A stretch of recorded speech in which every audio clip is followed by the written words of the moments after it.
अक्सर लोग सोचते हैं कि सबसे पहले कौन सा मुल्क दरियाफ्त हुआ। ताहम इस सवाल का जवाब देना आसान नहीं है, लेकिन मैं आपको इसी दरियाफ्त से मुताल्लिक तमाम शवाहिद फराहम करने की कोशिश करूंगा। तो अब हम शुरू करते हैं। सबसे कदीम मुल्क का तसव्वुर कदरे पेचीदा है, बड़ी हद तक इसलिए कि कदीम ज़माने में किसी मुल्क की तारीफ करना कोई आसान काम नहीं था। ताहम कदीम तरीन तहजीबों में से एक जिसकी तश्कील हम एक मुल्क पर गौर कर सकते हैं वो कदीम मिस्र है। तकरीबन 3100 क़ब्ल मसीह में मिस्र की तारीख़ असातीर और तारीख़ी हक़ाइक़ का इम्तिज़ाज है। अफ़सानवी बादशाह मीनस के ज़रिया बालाई और ज़ेरे मिस्र के इत्तिहाद ने सदियों तक मिस्र पर हुकूमत करने वाले ख़ानदानों के सिलसिले का आगाज़ किया। इन इब्तिदाई दौर में मिस्र महज एक जुग़राफ़ियाई इलाका नहीं था, ये एक नफीस और मुनज़्ज़म मुआशरा था।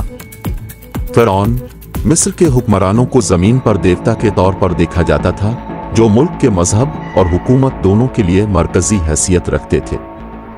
इस इलाही हैसियत का मतलब ये था कि फ़िरौन ज़मीन और उसके लोगों पर मुकम्मल इक़्तिदार रखते थे।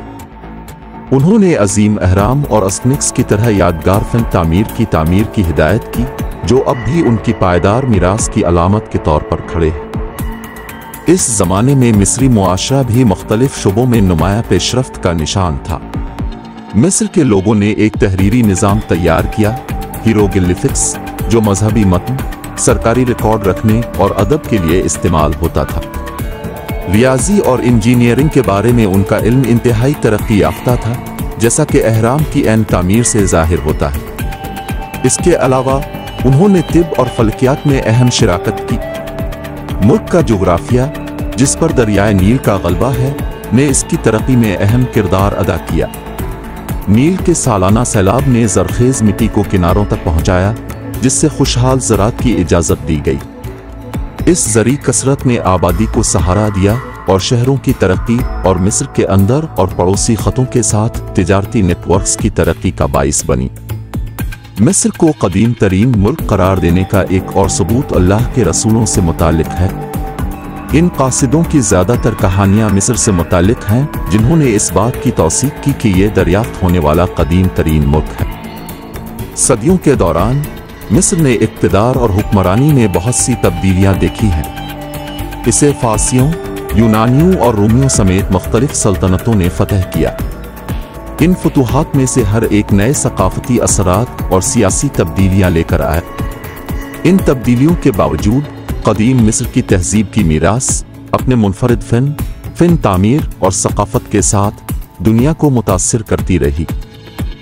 जदीद मानों में मुमालिक को मखसूस कानूनी और सियासी ढांचे से ताबीर किया जाता है, जो कदीम ज़माने में इसी तरह मौजूद नहीं थे।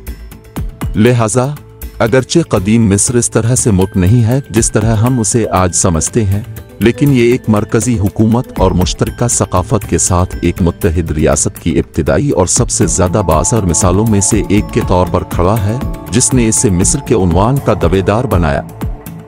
हकीकत में दुनिया का सबसे कदीम दरियाफ्त शुदा मुल्क। मुझे उम्मीद है कि आपको ये वीडियो दिलचस्प और मालूमाती लगेगी। बराकरम मेरे चैनल को लाइक और सपोर्ट करें। बहुत बहुत शुक्रिया।